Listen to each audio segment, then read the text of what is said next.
also known as Mani sir. And he's going to talk to us about placement readiness. And before we start the talk from him, I would like to quickly introduce him. Earlier over the email, I had shared his profile, but for the benefit of the audience who may not have received the email. So Mr. Mani is a metallurgist by training from NIT Jamshedpur and schooled entirely in the TVS schools at Madurai. He has been through pioneering giants like Vidya, Advani, uh, Earlicon, Carborundum Universal, working with an exotic variety of materials before making the shift to engineering behavior of people. After a long stint with NIS Sparta and NIIT, Manisar founded Mentor Learning in 2002, where they practice behavior and learning engineering aligned to organizational results.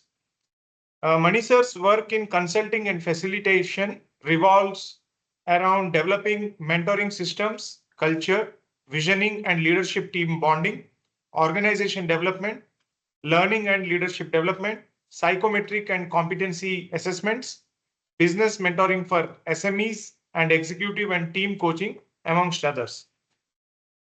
Manisar runs this mentor.in, an established learning and organizational development company delivering a wide array of learning and behavior engineering solutions globally.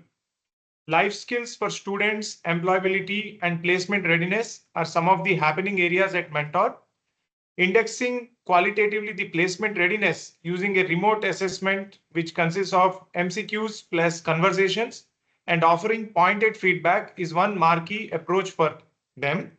And helping a better understanding of the human phenomenon, aligning forces instead of forcing alignment is his creed.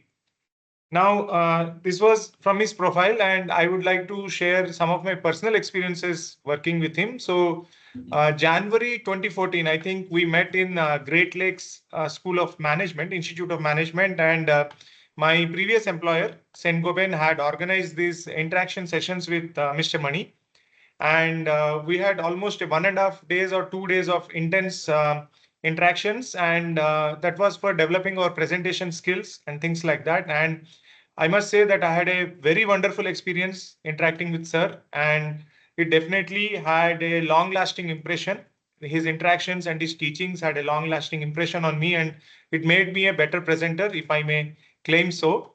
And based on that experience, when we were looking for having somebody guide the students or share experiences on doing good in placements, I could not think of any better individual than Mani sir. And so, sir, we are very thankful to you that you have accepted our invitation to share your experiences and help the students. And with that brief introduction, I now pass on the stage to you. So, wonderful. Thank you. Namaste. I would also like to make a user presentation. Will you allow me to share my screen? yes, sir. I will be stopping the sharing, and it will be yours now. Thank you. And to the students, sir, would you like to have questions in between or at the end of the talk? I would prefer to address questions, at the end of the talk. Okay. Sure. Let me walk you through this. Probably on and off, maybe I'll trigger you to interact a little bit. Ideally, I would like to keep it very interactive. Two constraints: A, time, B, there are too many people, so I don't know how to manage this. So let's establish a ground rule that I will do this talk for about 40 minutes. I'll try and keep it under 40 minutes. And then, I'll take as many questions as possible. Is that okay with all of you guys? Sure, sir. Sure, sir. And Wonderful. to the students, if you have a question, you can raise your hand and we will then ask you to unmute and pose your question. You can Okay. also type in the question in the chat window if you can, so we'll be able to address all of that. We'll not miss anyone. Yes, sir. Yeah? Yes. Wonderful. Yeah. Good. We have about 55, 56 people. That's nice. It'll rise soon, sir. I think the numbers will touch That's 100 okay. and above. Yes, sir. That's okay. That's okay. Yes. So I'm going to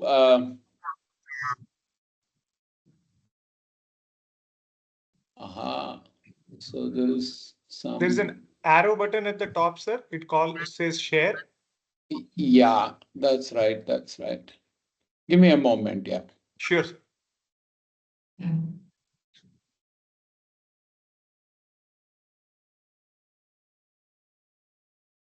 Ah.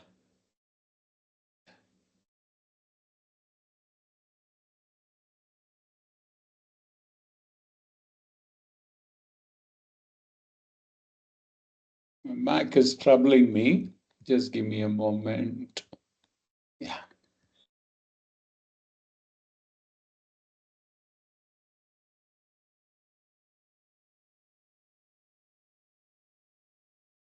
Says we need permission to share my screen. Just give me one moment.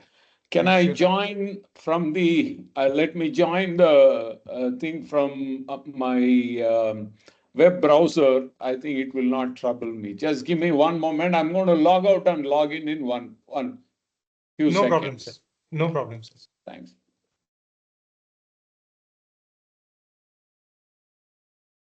So students, I would request you to encourage your classmates to also join. It will be nice if we give him a good audience. And like I mentioned earlier, if you have a question at the end of the talk, you please raise your hand and we'll unmute you or ask you to unmute and then you pose your question.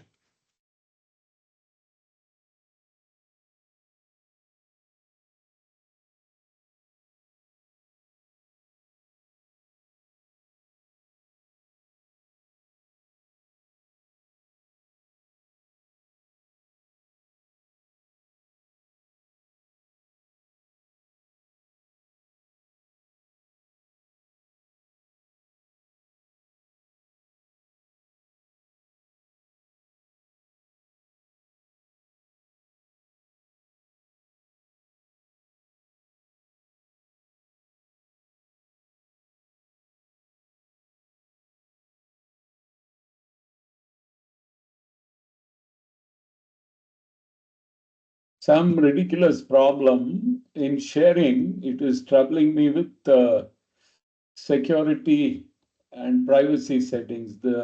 These Mac, on and off. Yeah, just 1 second. Let me see if I can. Sure. Yeah. Otherwise, I will just share my presentation to you. Maybe you can share Sir. the screen. Sure, Yeah. sir. Sure, sir. Yes, sir. Yeah.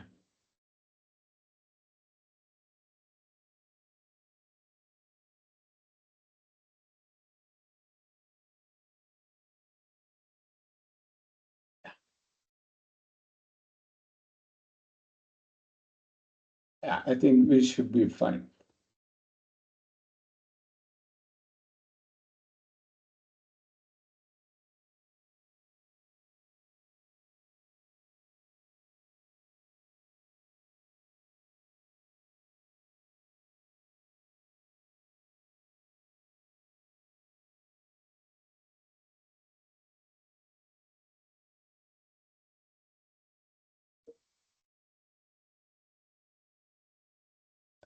Yeah, I guess. Can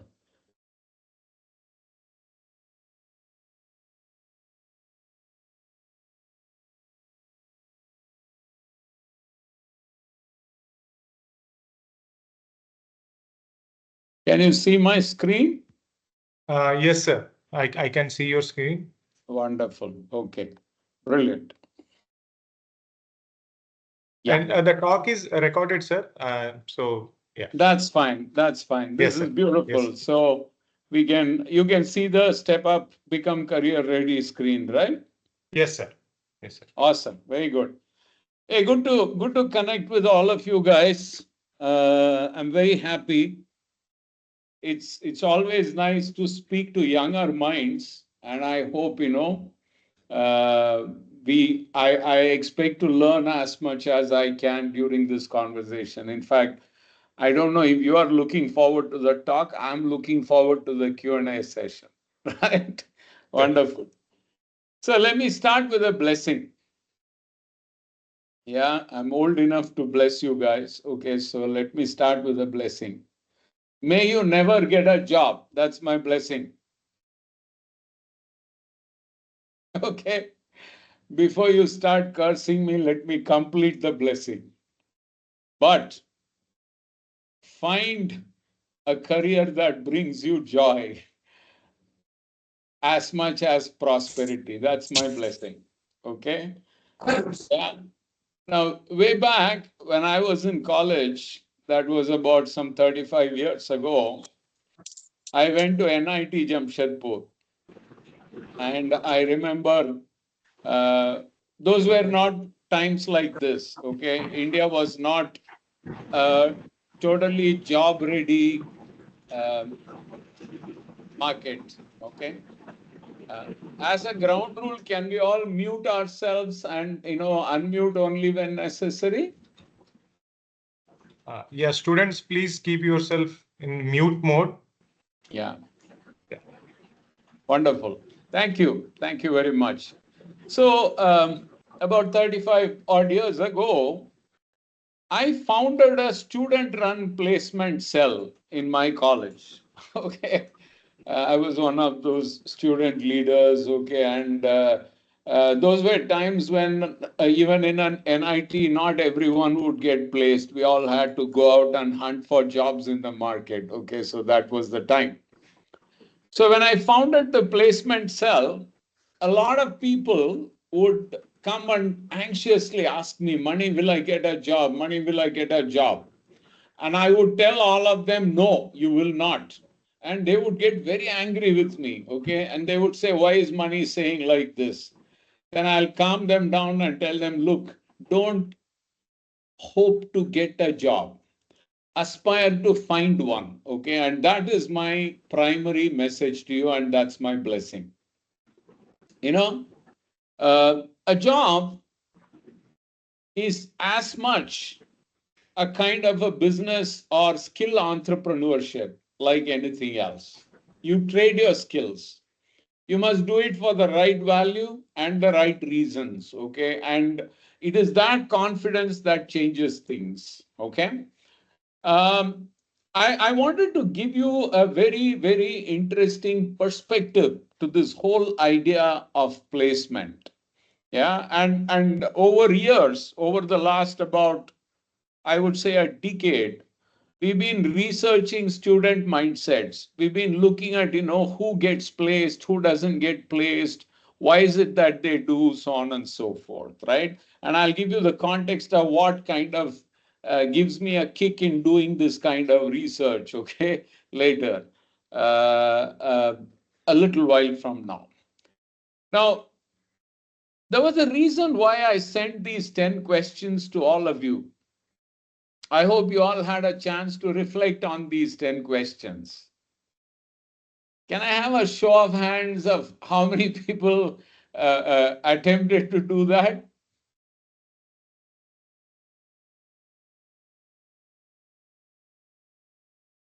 Are there people?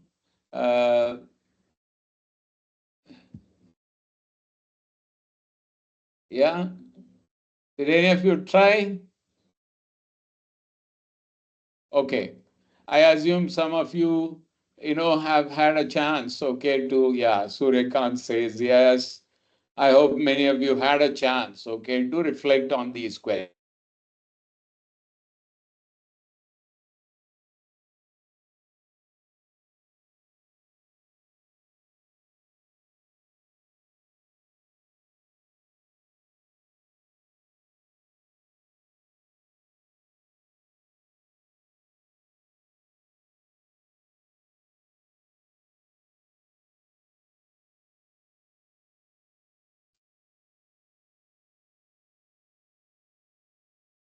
Sir, you are muted, sir.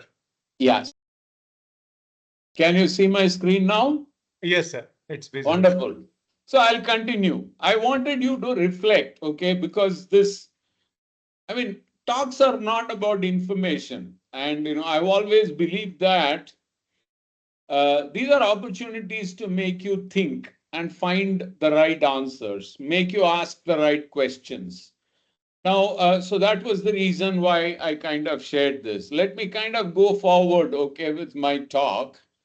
And for example, let me start with this first question. Do you know who said this? And what do you feel about this?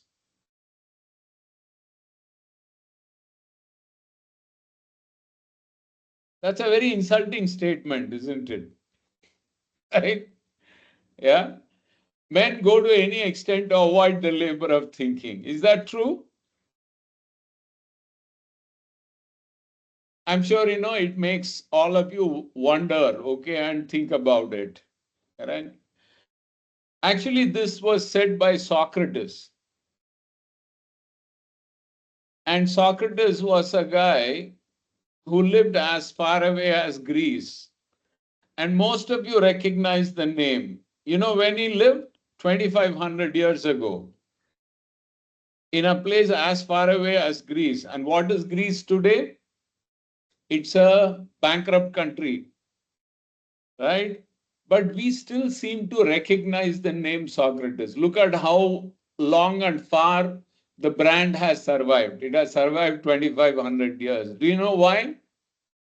It is because Socrates was the greatest teacher of all times.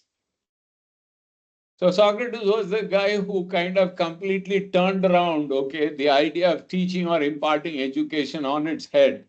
He said the job of the teacher is not to answer questions or provide information. What is it then? It is about making you think. It is about making you find answers, right? Great guy, my hero. Yeah, Socrates, all-time hero. Amazing teacher. Now that man says this statement. Looks like it should be true, right? Let me call out, okay, what is the secret behind this? Now, obviously, we all think. Without thinking, we cannot survive, okay? Not just us. For example, the moment I say cheetah, what comes to your mind? Speed, right? Yeah, you think of speed. Cheetah means it runs fast, correct? But how long can a cheetah run fast? How fast can it run and for how long? Maybe it can run about 50 miles an hour, but for how long? Maybe a minute, not more than that, correct? So even a cheetah has to decide which 1 minute it will run as fast as it can, okay? Otherwise, it won't catch its prey. So the idea here is people think to work. Not just people, all species have to think to survive. Okay, we all have our mechanisms. But why would Socrates make a statement like this? Okay, if this is true. The interesting part is we rarely think about how we think or about how we work, right? So we don't think about how we think or we don't think about how we work, right? And that's a problem and we resist that. Let me prove it to you very quickly, yeah, with a couple of quick exercises. Now, before that, Shrikant introduced me as a metallurgist, correct? Now, why did a metallurgist, flounder all the way into working with people and behavior science? Okay, so I used to work with materials for about 10 years, yeah, engineering properties of materials. But at some point, I realized that men and material don't behave differently at all. There's a lot of commonality. The first discovery that I made about men and materials is that both are liked for their properties. If your properties are likable, you're liked and you are in demand, but if your properties are not relevant and they are not likable, even though intrinsically you may be an amazing person, okay, you're not going to be respected. So it's about relevance of the properties, correct, to the consumer. In fact, it was a striking thing for me to realize that I thought I used to make steel or I used to make tungsten carbide, but no one cared about steel or tungsten carbide. All they wanted was the properties I was giving them. They wanted something that could build a fence, or they wanted something, that could actually stamp a small bar of tungsten, okay, or make a die, okay, or whatever, right? So properties. The second interesting thing I found out was both have to change something from within if their property were to change. Imagine today someone doesn't find you attractive and you want to become attractive to that person, which means you need to change your property, right? Such change is not easy. It comes with something intrinsically that has to change. With materials, it would usually be, the crystal structure, the microstructure, or, faces inside, etc., etc., right? I want to change hardness, then the face has to change inside. The third interesting thing that I found out was that such change, we want cannot be done directly. We can only induce that change to happen inside by creating an external environment. Correct? Now, iron and oxygen are in love with each other. They are probably amazing couple. They like to get back. Even today, you throw a bar of iron outside, what happens? Within a few hours or within a few days, you can see rust, right? The purest form of love, as I see it. Now, the point is, if I want to separate iron and oxygen, I need to create an environment where oxygen is tempted to run away from iron, right? That's the engineering we do as metallurgists, correct? I find carbon, which at 850 degrees or so, more attractive for oxygen, okay? So it runs away. So this is very interesting. And therefore, what I find is that uh, when you want to change properties, you have to create an environment which can induce that change, right? So are you attractive enough? Are you relevant, okay, to the environment? Do you want to change the way you appear? You want to be, attractive, or you want to become a choice, okay, for someone? Then I think you need to kind of carefully change these properties. So I came up with this insight that forcing alignment doesn't work. You need to align forces. It's very important for you to align forces, okay, and make people choose you. And the most important thing, therefore, is aligning forces is far more difficult than forcing alignment because you need to understand people, you need to understand yourself. It's difficult, but it is effective. Let me kind of quickly set this context, okay, as to why this is very important, right?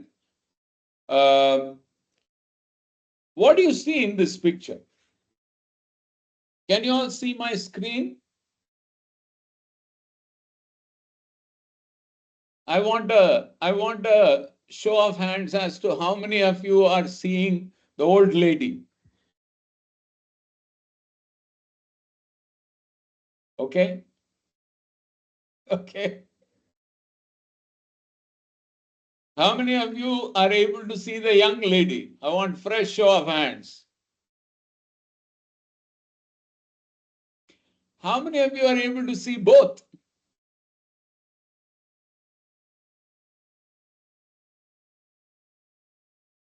Do you realize what's happening here? Some of you can only see the old lady. Some of you can see only the young lady. Some of you can see both. What does that tell you? Yeah? What does that tell you? This is what we call as perceptions, right? We run our lives through perceptions. Does it make sense? Yeah? And it's very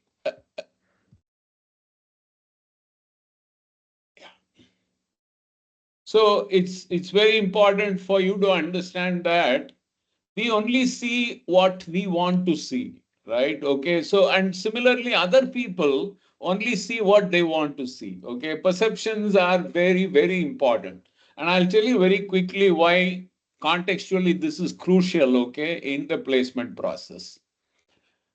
Now, if you all have a sheet of paper, I would like you to draw what you see on the screen. What do you see on the screen? 9 dots. Can you all quickly, make these 9 dots somewhere if you have a sheet of paper or something?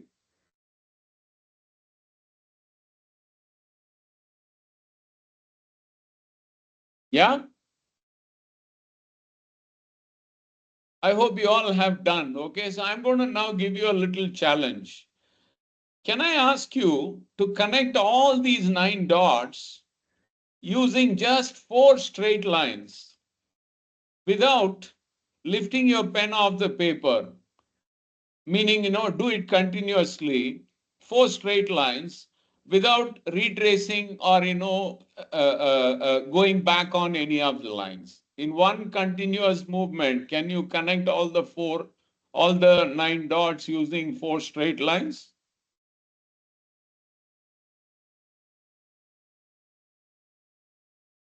Ayush Mishra says yes, but look at it, 4 lines or 5 lines?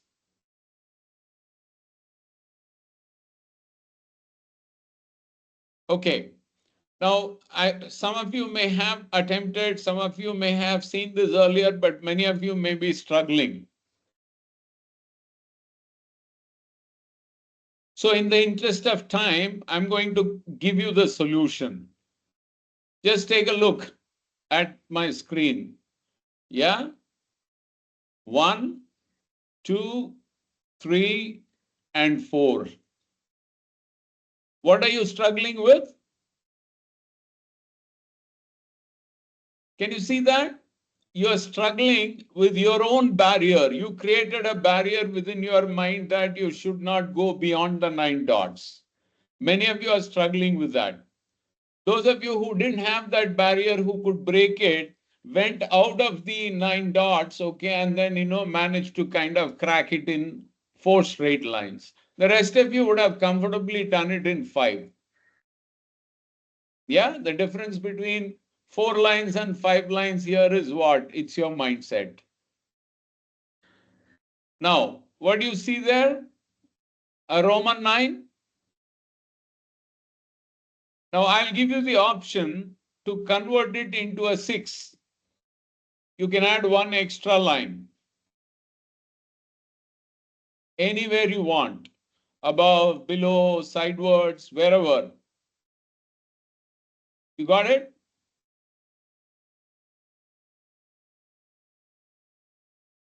Now, can you see what is your fix? I don't know how many of you thought of, S not as an alphabet, but as a line. It's a curve, but it's a line, correct? Now, very interestingly, how do we relate to the world? We have perceptions which become mindsets, and they harden and they become biases.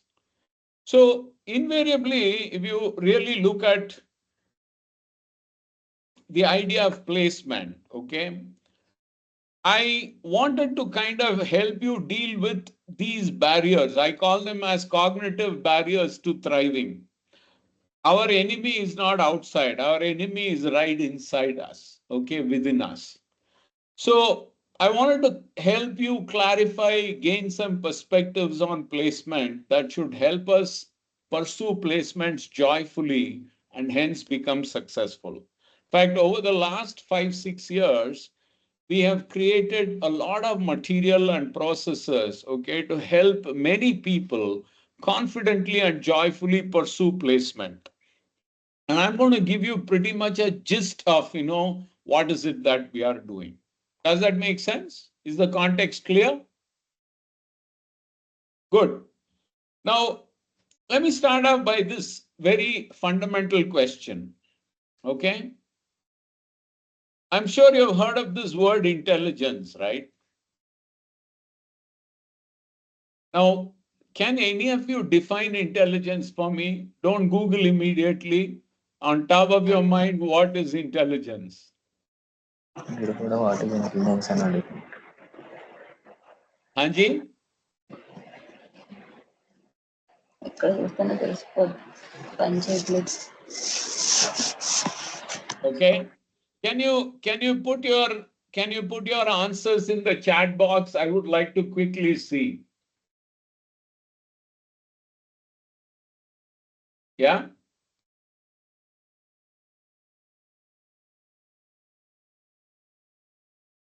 Where can I see the chat box here, Shrikant? Is it there? Yes, sir, it's there. I think some people have started typing. So there is this message symbol on the dashboard. Okay. I can see view, I can see more, camera. I'll read out the ones which are posted, sir. So there is Yeah. Akshat. Please. Akshat has defined intelligence as the ability of mind to solve problems. Okay. Ability of the mind to solve problems, okay.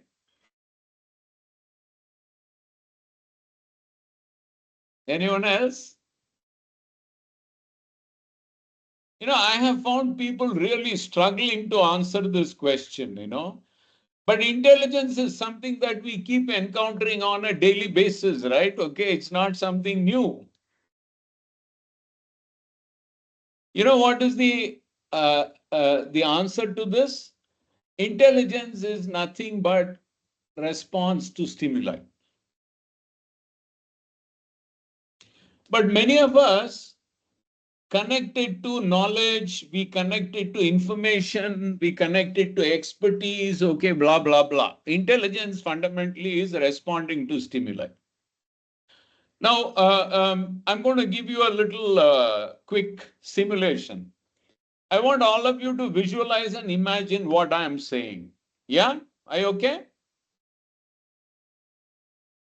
Carefully listen and visualize what I'm saying. Now you're getting up in the morning, early in the morning, and you come out of your home, look at the road. The weather is beautiful, pleasant, 5:36 in the morning. The roads are empty and you feel like going for a drive. So you get into your car and start driving.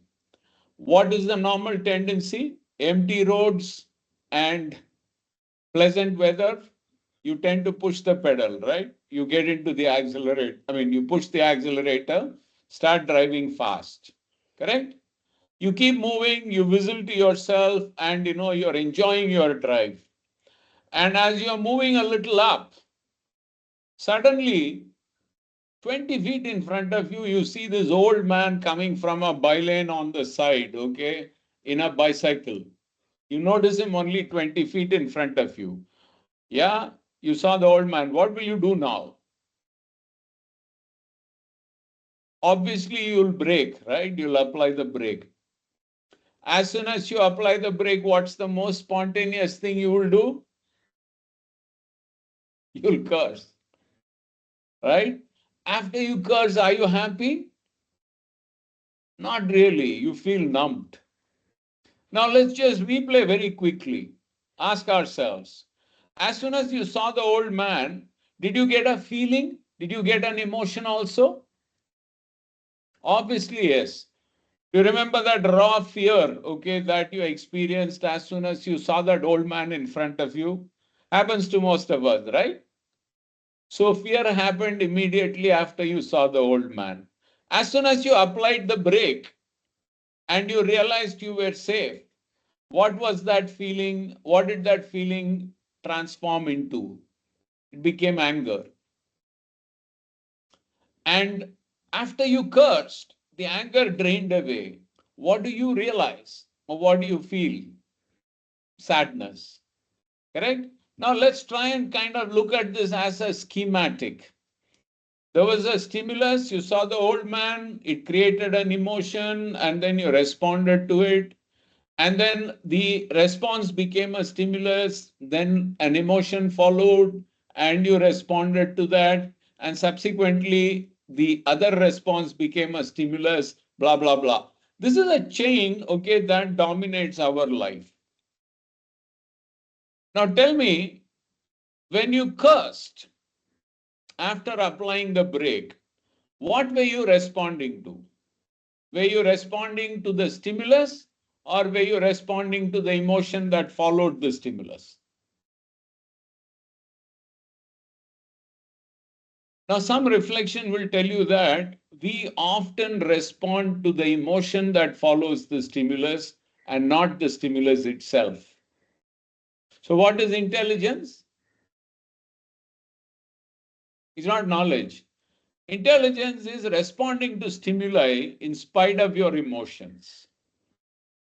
Now, the reason why I'm sharing this is that placement journey becomes a tortuous journey for many of you because you are not able to realize what kind of emotions you're going through. And you jump and respond too much to emotions. It becomes a journey filled with anxiety instead of joy. Okay, and there are some ways, okay, to deal with it or tackle it. And that's what I am going to talk about in the next about 20 minutes. Okay, pay as much attention as possible the next about 20 to 25 minutes. Now, how are people recruited? Obviously, someone assesses your background through the resume, certificates, reference checks, etc. And by and large, they can't differentiate too much amongst you guys. Of course, maybe, your scores, your CGPAs may kind of have a little bit of, issues and whatever. Then subsequently, they look at functional capability. They assess through skill tests, interviews, demonstrations, whatever they want to assess. Correct? Now, invariably, what happens is there'll be a big bunch of you who will be screened. Okay. I mean, life is a process of elimination because there are too many people available. There is more supply, okay, than the demand. And therefore, screening happens. And who knows it better than you guys? You've all come through the JEE process, okay? You know that well. That's the reality. But what is very important is you need to realize that at any point in time, people would have crossed these two filters, and now amongst you, someone is going to make a decision, okay, on who they want. And that happens, interestingly, based on your attitudes and your behavioral fitment. This eventually becomes the final differentiator that helps you kind of get placed, where you want and how you want. And what are these? We've been studying this, okay? Openness to adapt or change, okay? People who interview you, I mean, they don't have a meter, okay? This is not pressure, temperature, okay, or density, which you can measure physically accurately and say that, between this level and this level, I will pick, right? So it's a subjective assessment. People want to know if you are open to adapt or change. People want to know if you have the conviction and confidence. People want to know if you have clarity of purpose. Okay, are you motivated by this job and this domain and this environment? They make their assessments.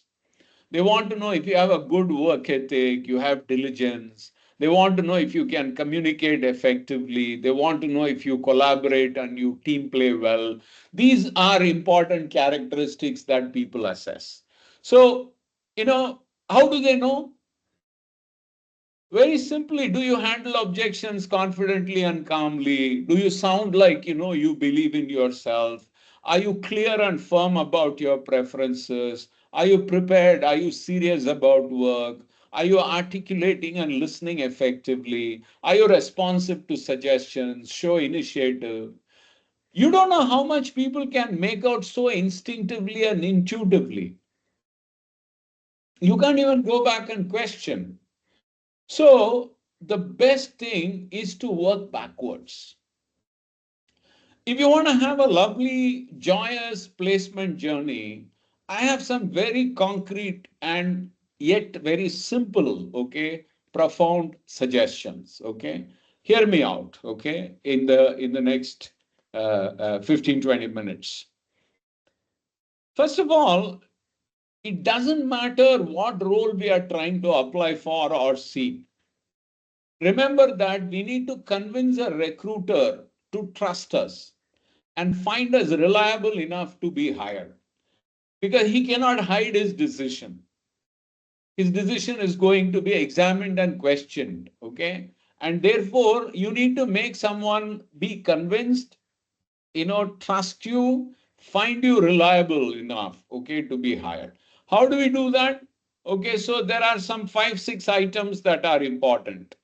Now, I'm assuming that you have fundamentally the basic aptitude and skills required for the job, and now you are kind of competing with people. Then you need to appear clear and confident. You need to articulate with ease and composure. You need to respond with the street smartness to typical interview triggers. You need to display comfort and calm in your responses. Talk about self without hesitation. Become less anxious and more hopeful. Prepare with structure effectively. Now, I'm sure all of these are commonsensical, right? So how do you go about it with some level of structure? I want you to remember that the biggest enemy in the whole placement process is your inability to process your fear. Okay? Some of you may be afraid of the human interaction. Some of you may be afraid of, being imperfect. Some of you may be afraid of failing, blah, blah, blah. There are a variety of things. See, but remember, fear is the biggest driver of human behavior. Whether you like it or not, fear would be there. You know what? Our design is such that if you don't have fear, you will die in the next 20 minutes. So nature has created fear as a survival emotion. You will have fears about everything. Most fears don't happen, but they will be there. Only humans can deliberately manage fear. If you notice carefully, almost all species other than humans survive by instinct. They don't analyze to survive. They survive by instinct. But only human being survives by imagination. And that's a problem. In many ways, it's a great advantage. But when you are not able to sense and manage fear, your imagination becomes a big problem. Okay. It kind of amplifies your fears very significantly. So my first and most important advice to you, if you want to crack the placement process, is sit down and understand your fears. Work on them.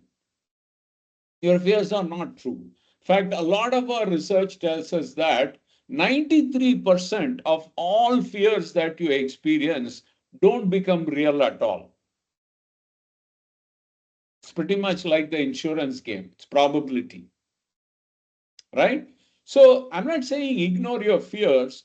The moment you start understanding, reflecting, and articulating on your fears, you will find that your responses become very different. Okay, the kind of confidence that you exude changes completely. When you are in control, fear translates to nervous energy. It helps and energizes your performance. If you reflect on it carefully, you will realize that it makes sense. So I have a simple checklist for you. The checklist is clarity. Are you clear about your needs, wants, and choices? Don't think that your recruiter is an idiot. You may be a superman. Okay, you may be capable of flying. You may be capable of, weaving gold out of thin air. But the recruiter is not going to fall for all that. He is only going to fall for whether you are even clear about wanting to work with him. You need to be able to, convey clarity. That's the first thing. In fact, I think it precedes even going and applying or trying to kind of compete for something. Clarity is about knowing what you want, okay, and going after what you want, not, something that is available there. Do you remember my blessing when we started? I bless you that you don't get a job, but you find one. Probably find a career that brings you as much joy as much as you get prosperity. Confidence. People want to see you as reliable. So projecting assurance and conviction in speech and demeanor, okay, is very important. Very often, this can be done commonsensically.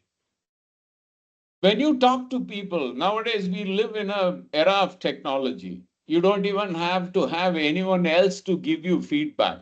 You can just record yourself, okay, as you express yourself and find how confident or how reliable you come across as. Right? The best way to build it is to watch yourself and get feedback. Communication. Now, you need to see communication is not about informing other people. Communication is about, can I develop trust in another person? And that's communication. Can I get the desired response? Yeah, can I make the other person feel that I am passionate about this? Can I make the other person feel, okay, that I am vulnerable or I am confident? Okay, and that is communication. We've all been conditioned to believe communication is information transfer. No. Communication is about making people evoke emotions and act, right? Collaboration, uh, energizing others, adaptability, being flexible. When you're flexible, it develops confidence in others. Diligence, okay, demonstrating thoroughness, mindfulness, okay, and is a reliable work ethic. It makes people feel safe. So people are not really evaluating who you are. People are actually evaluating how you make them feel. Are you getting my point? So I call this the C4AD checklist. Okay, it's very important for you to work on clarity, work on your confidence, work on your communication, work on your ability to communicate collaboration, work on your adaptability, work on your diligence. Because every single recruiter on this planet, when he knows that you are basically hygiene and above requirement material, starts now choosing. And when he chooses, it is C4AD that comes to his mind when he makes the choice. Now, if we can't see any of the 6 parameters, he kind of thinks of putting you lower down in his priority. Now, clarity. I'll start with clarity. Have you heard of Ikigai? I would like all of you to Google and understand what is Ikigai. Now, Ikigai is a beautiful Japanese concept. Now, it is basically trying to be at the intersection of 4 things. What you love, what you are good at. The intersection of these two is what we call as passion, right? What is your passion? The intersection of what you are good at and what you want or what you can be paid for is called profession. So are you at the intersection of your passion and the profession that you want to do? Now imagine if you are at the intersection of what you love, what you are good at, and what you can be paid for. Pretty much that's Ikigai for me. But if you can also combine it with what the world needs, then I think you are at the best possible intersection. Have you even reflected on what is it that you want to do? Now, I would like you to go back and answer all the 10 questions that I gave you as part of the pre-talk reflection triggers.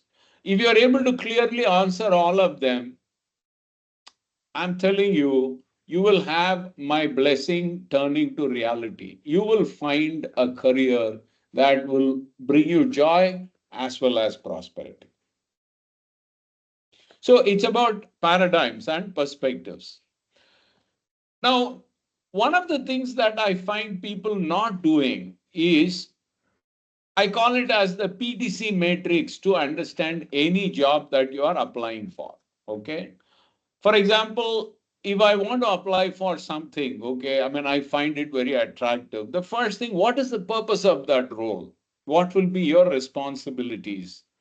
Will it take you where you want to in your life? Okay, answer that question.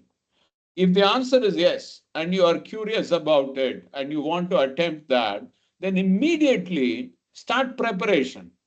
What are the tasks you need to do regularly or consistently or discreetly to perform this role? And therefore, what are the competencies that are crucial for performing these tasks effectively? Now, anyone who carefully and diligently does a PTC matrix analysis before getting into an interview, I find that they perform significantly well and they are differentiated by recruiters. So we teach people to do diligently the PTC matrix. Okay, PTC is important. So, a series of questions. Did you choose the job role that aligns with your career aspirations? Can you describe briefly why you chose this particular role? Have you reviewed and analyzed the job description for your chosen role? What are the key responsibilities outlined in the job description? Yeah, so on and so forth. If the role is generic, then the organization, the domain, the markets around. Okay, I think it's very important for you to become purposeful. I mean, I can make out a guy who is clear and purposeful and motivated, okay, to do something from 10 miles away. He reeks of confidence and clarity. But a guy who wants a lottery, okay, who says, let me go and try this, okay, I don't know if it'll work, it might work, otherwise it might not work, is not the kind of guy that I want to hire. Now remember, someone who comes to an IIT, okay, to hire is not hiring run-of-the-mill people. They are hiring future leaders. We don't come to IIT to hire run-of-the-mill guys. I don't want a coder. I don't want a programmer. I don't want, an engineer. I don't want, a designer. I don't want all that. I want future leaders. So they expect clarity in you.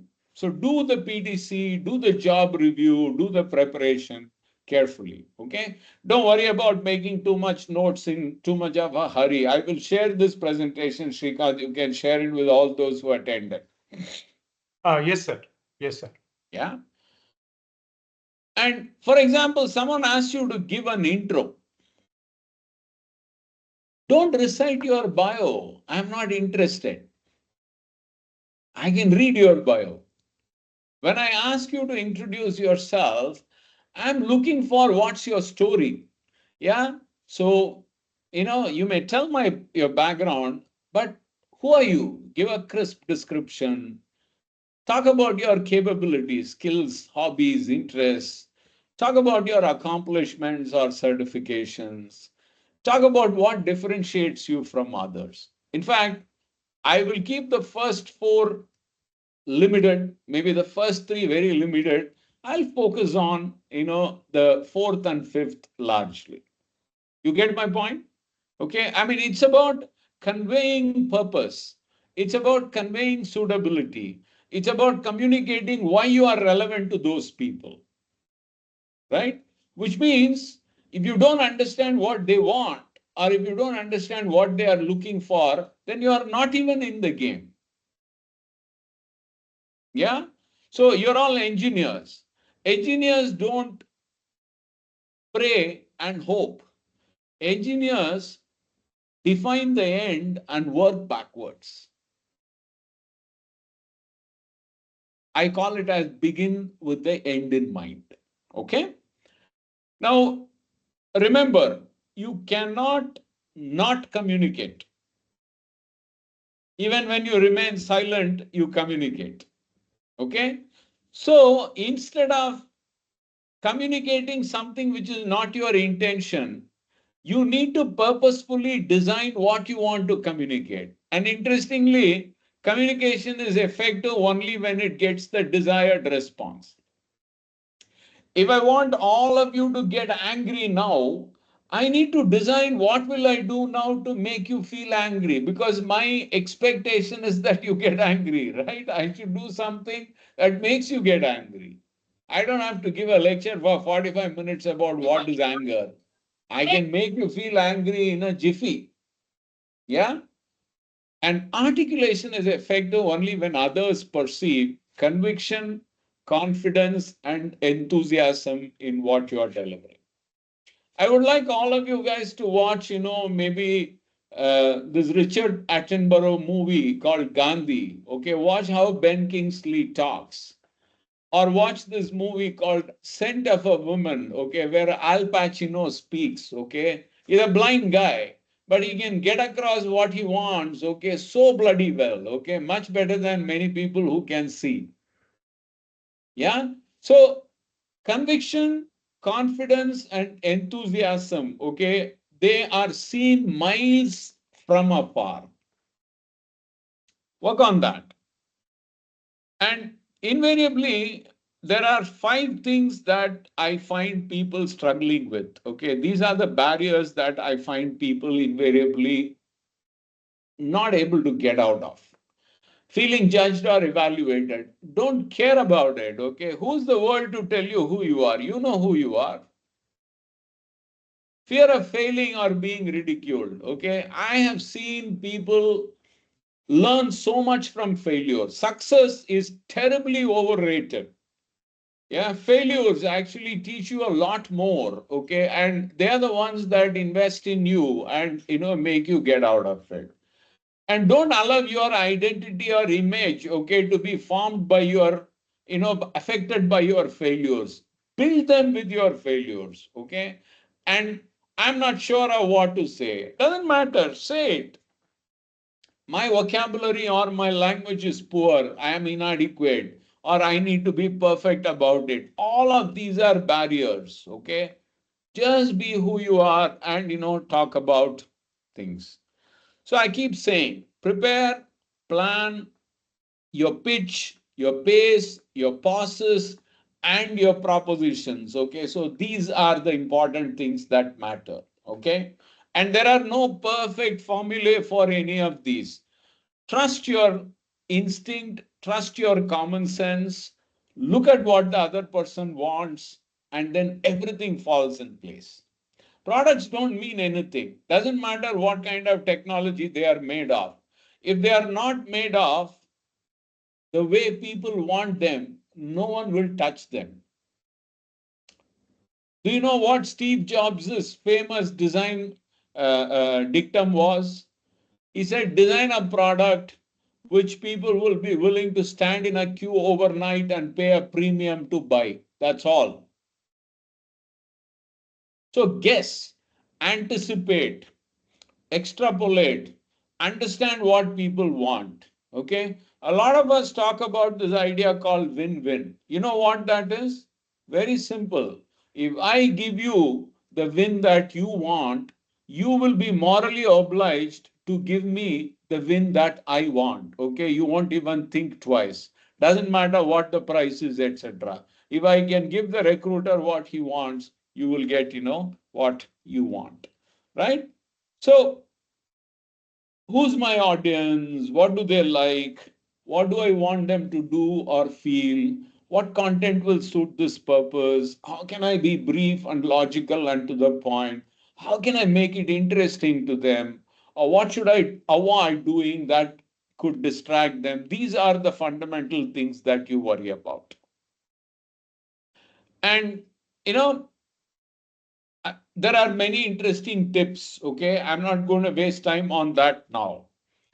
What I'm going to go straight for is one of the ways, okay, that people judge you, okay, when they hire you is they want to know how well you handle objections. Okay, I gave you the C4AD model, right? The adaptability comes through by the way you handle objections. Okay. See, I don't have too much time as a recruiter to decide whether you are good enough or not. So I try and use my own methods and use my instinct to know whether you are adaptable or not. One of the ways, okay, in which people judge you for adaptability is the way you respond to objections. So I call it as, the LCR model. You listen, consider, and then respond. Now, what I'm saying could sound very simplistic and commonsensical to you, but if you are drowned by your fear and if you're not even aware of what you are doing while responding to objections, okay, someone will push you hard and say, no, I don't think you are good enough for this, okay, I'm not sure why I should hire you. Those are the kind of triggers, okay, that bring the natural you. Okay, are you adaptable? Are you calm? Are you, capable of, doing things? So these are the triggers that people use to kind of make you become the real you, the primal you, the animalic you, and then see who you are. So watch out and prepare for all of this, right? So I will summarize it like this. If I were to kind of put together a very simple prep checklist for placement. The first question is, what is the role or job I want? What kind of organizations, okay, do I want to work with? Do I have a list of them? So 35 years ago, I decided that I will only work for 3 organizations. I thought I'll work for SAIL, or I'll work for Vidya, or I'll work for Asia Brown Boveri. SAIL recruited people through entrance exams. I went through the process, I failed. The other two wouldn't come to my campus. You know what I did? I took a A4 sheet, a foolscap paper, and then wrote a letter to both the managing directors. I told them how badly I wanted to work for them. One guy wrote back to me saying, sorry, I'm not hiring this year. If you can wait for a year, I would like to hire you, give you a chance. The third guy called me for an interview and they hired me. Okay. So the whole point is go find what you want. Anything that you're passionate about, anything that you can convey your interest and keenness and motivation about will always be the career that you want to build. Now, so list your options, okay, and go after them and find your jobs. That's my first prep suggestion.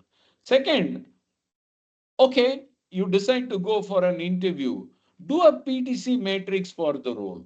Do your research about the organization. Okay, don't take anything for granted. And get an understanding of their process. Remember, you guys are engineers at heart. You always work backwards. You deliver results. You don't pray and hope. Yeah, you aim and shoot. Right. So that's very important. Third thing, if you were a recruiter, okay, what would you look for in a candidate? Have you listed all the questions and have you tried answering them? Okay, engage with your friends. Okay, have your mocks. Have fun. Preparing for this. Right? And what better than a campus to have fun like that? Okay, pull each other's legs, put yourself, through stress situations and prepare for it. In our college, we used to call it Hawabaji. We used to do Hawabaji and prepare. Most of us who were Hawabajis were the ones who cracked all the placement things now first, right? Okay, it used to be a funny irony, but I think, it makes sense because you start preparing for the real world, okay, and do that. Finally, make an action plan and execute it, right? So as we part, I want to kind of summarize this as simply as I can. Don't wait to get a job. Go find one. The C4AD works. Master all the elements. Yeah, clarity, confidence, communication, collaboration, adaptability, and diligence. Get them inside you and make them communicate on their own to others. Okay, the fragrance, okay, should be visible to people. Anxiety doesn't help. Conquer your fears. Replace them with purpose and motivation. Begin with the end in mind. Go after the career that you want. Now reflect carefully. Build yourself brick by brick. Life is no magic. It's a lot of purposeful work. And I want you to remember that we all play to win. We all play to win. But at the end, win does not matter at all. It's a momentary thing. The play is the win. Okay? Now, the way you play, the way you enjoy the play, the way it comes out of you, it reeks of character. Okay? It conveys character. And what's the most important thing is to enjoy that. Okay? Wonderful. That's all I have now in the time. Okay? And I'm absolutely okay answering questions. I'm hoping to learn now. Okay, so sir, very nice talk. I think the points that you have mentioned are going to prepare the students not only for the next interview, but these are all very foundational and fundamental points which will help them throughout their professional career. So I think all those students who attended this talk can consider themselves fortunate. They have learned something very, very important, very, very fundamental. Now, with that, I request the students to put forward their questions to Mani sir. Absolutely. Give me your Anamika? Yeah, absolutely, Anamika. If you can give us your video feed, I would love to see you and answer your question.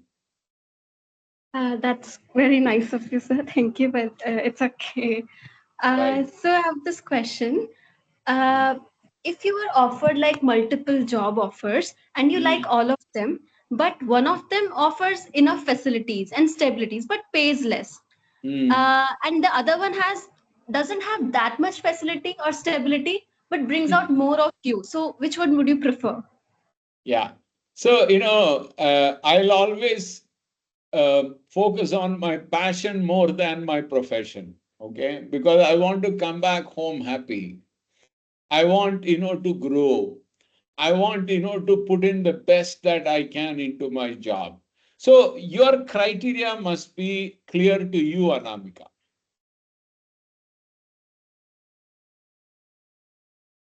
Okay. Okay. That is there, sir. But like, even if it brings out more of me in the job, stability also does matter, doesn't it? See, very interestingly, if you go back and do a little bit of analysis, the human race is the only race, which tries to accumulate, far more than what they really require. Okay. Each of us is sitting on about 30, 40x of the resources that we really need to survive. And we are still anxious about accumulating more. I'm not talking philosophically. At the end of the day, we all eventually end up leaving legacies. We all leave our stamp, based on the kind of work that we deliver, the kind of value that we build. Stability will happen. Initially, in the first, say, decade of your life, I would recommend that you focus on wherever you find maximum learning possibilities, wherever maximum challenges are available, wherever maximum value addition that you can do, wherever you can learn the maximum, try and kind of focus on that. That's my opinion, Anamika. Thank you, sir. Thanks a lot. Yeah, you're welcome. Next is Rishi Raj. Rishi, Yeah. please go for your question. You can turn on your video if you are comfortable. Yeah, absolutely. Absolutely. Yeah. Yeah. No Hello, sir. compulsion. Hello, sir. Good evening. Yes. Yeah, actually, the thing is, I'm actually in a bit of a poor network area, so the video feed won't be working if No, that's okay. don't worry, don't worry. You don't even have to explain. Go on with the question. Let's not waste time. Yes, sir. Okay, so during interviews, sometimes it can happen that we can get nervous, and that also tends to mess up the answers to questions which we can answer very easily. So, are Totally. there any ways to avoid that from happening? Yeah. So I think the best way is to prep. And the best way is to walk in with no expectations. Okay. Often what happens is expectations screw up things, right? What I'm saying is easier said than done. Okay. One of my experiential lessons in life is that a negotiator who walks into a negotiation totally willing to walk away is the most confident guy. Okay. In other words, prepare hard, Rishiraj, prepare purposefully, and walk in with hope and positivity. Okay. Don't don't focus on the anxiety of will I get, will I not get, will it work, will it not work. There is a lot of probability. In fact, the variables are really beyond your control. Okay, sir. Thank you. You get my point? Okay. Good. Yes, Very sir. good. Yes, sir. Very good. Thank you. Thank you. Thank you, sir. Wonderful. Students, Yeah, Kumar. Kumar has yeah, a question. Kumar Snehal. Yeah, Kumar, please go ahead. Yes, sir. I had a small doubt, like related to interviews only. So when a company or any the interview is like asking us questions or judging our personality or whatnot, do they always only go for skills, or do they also like sometimes prefer candidates who are more well-rounded, like in other stuffs which might not pertain to the job? Yeah, in my opinion, unless your skills are so earth-shatteringly different, Kumar, that you are one in a million, people only look for reasonably well-rounded personalities. Okay, because when you go to the workplace, um, like I said, unless there is this one in a million differentiation, a person who is not rounded enough can bring more problems to the workplace, okay, than the benefits that he can bring. You get my point? Okay, so I'll leave it to you to decide whether you are really, one in a million. Otherwise, a well-rounded person, a person who has relevance to others, who conveys, all the C4AD is important, okay? You should be able to convey clarity, confidence, communication, collaboration, adaptability, and diligence. Okay, so these are the things that one looks for. If they are there, we know that you've been to an IIT, you must be good enough. Okay, so I look for all of that. Thank you, sir. I understood. Yeah. Anshul, Anshul, go ahead, Anshul.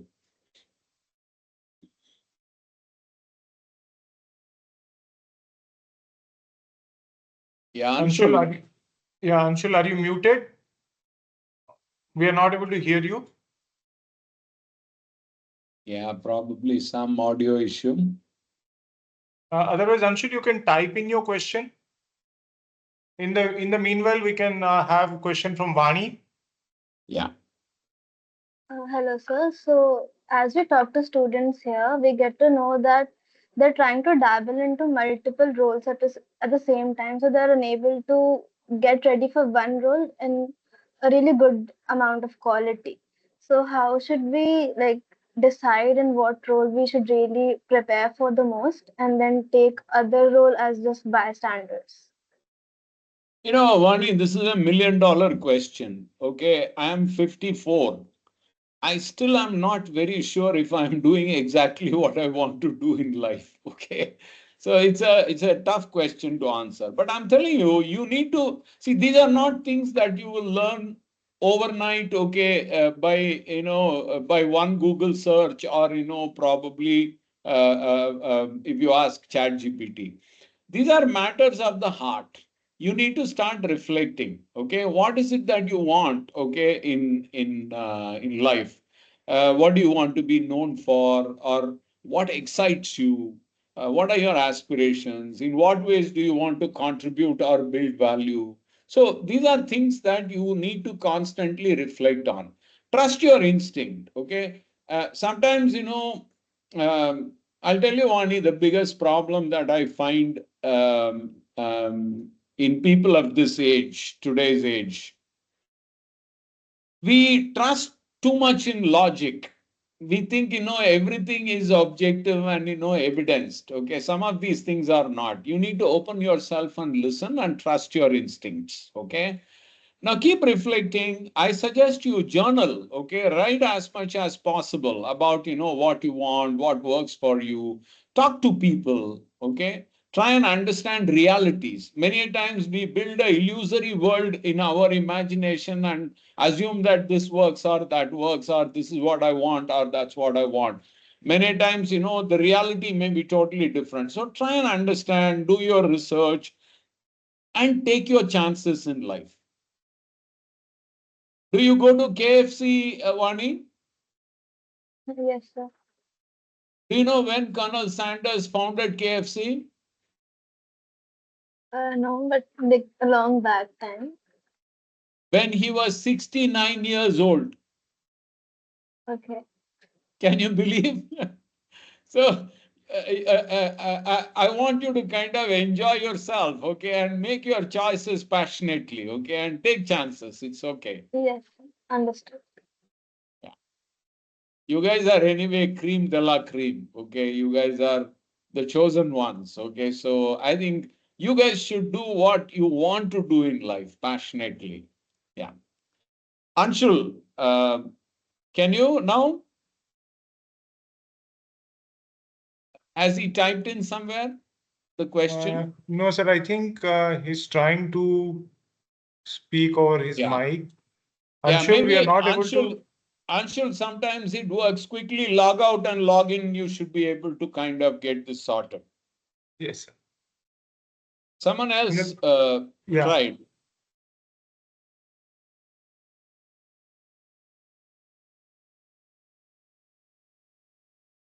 I think Anshul has logged out. Probably he'll come in. Any other students? Students in any questions?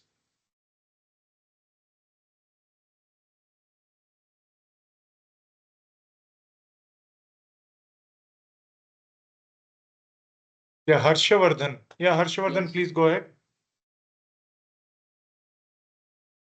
Good evening, sir. Am I audible? Yes, You're you are. audible. Sir, while facing the placement interviews, we can sometimes we'll be getting rejected. So how can we Yeah. be still be motivated for the next placement interview? That's a good one. See, none of this is a loss in any way. Okay. You've just not been there at the right place at the right time, or you've been overshadowed by someone who's probably more suitable. Okay. Now, I want you to think of not what you lost. I want you to think of what you have learned. Okay. Remember, every experience, in fact, like I said, failure in India culturally is terribly underrated. We've all been indoctrinated with the belief that, failing is bad. Okay. I mean, that's stupid completely. Think about it. Okay. How many successes have taught you things? But failures always teach you things. Okay. I mean, they make you well rounded. So I'm not trying to give you rhetoric or I'm not trying to give you some, flashy answer. But practically, if you look back, you've lost nothing. You fail, you fail. It's okay. You were not, it was not meant to be, right? And life is about probability, my dear Harsha, right? Probability is a big thing, right? There's something else that has been designed for you, something else that has been cut out for you. Yeah? Make sense? Harsha? Yes, sir. Yeah. Yes, sir. Yes. Hello. Thanks. Thanks. Thank you. You're welcome. You're welcome, Harsha. Yeah. Other Anshul students, managed any to other join? questions? Yeah, Aditya, please go ahead. Good evening, sir. Yes, Aditya. Sir, I want to ask that I am a third year student and we are preparing for intensive. But sir, when we get some opportunity to apply, then sir, some thought like at this time I am not completely prepared or I have not covered all that topics that might be asked in the uh, interview round or online test. So, sir, at that time, how to deal with these thoughts and how to uh, apply for the opportunities and Yeah. I'll answer it in a single line, Aditya. Many a times, what is important is not whether you know or don't know. What is important is the other person should not know that you don't know. Okay. You get my point? Okay. So take your chances in life. Okay. If you number one, if you want something, work hard for it. Okay. Prepare for it. Yeah. If you really want that job, then I think you should do your research. You must understand what that company is. See, remember, I want all of you to appreciate a fundamental fact. When you are interviewing for a job, it is not you only who's being evaluated. It is also the organization that is being evaluated by you. You decide whether you want to be there or not. Okay, it's a trade. When you go to a shop, you ask for a brand, and the shopkeeper says, no, I don't have the brand, I have only the other brand. Okay, you're not going to buy, right? It's your choice, okay, to buy what you want.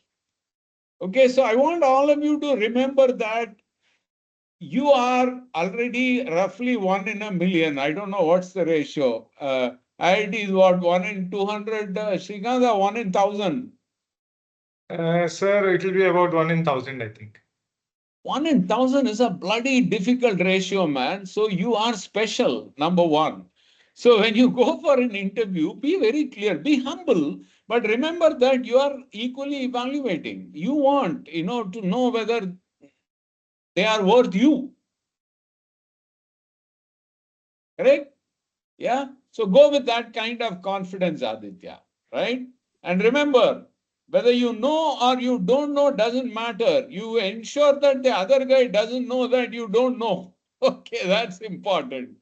Correct? Be confident. C4AD. Remember that. okay, sir. Thank you, sir. You're welcome. You'll do well.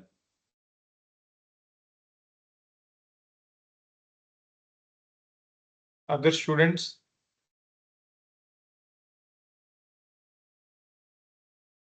Are there any other questions? Anshul?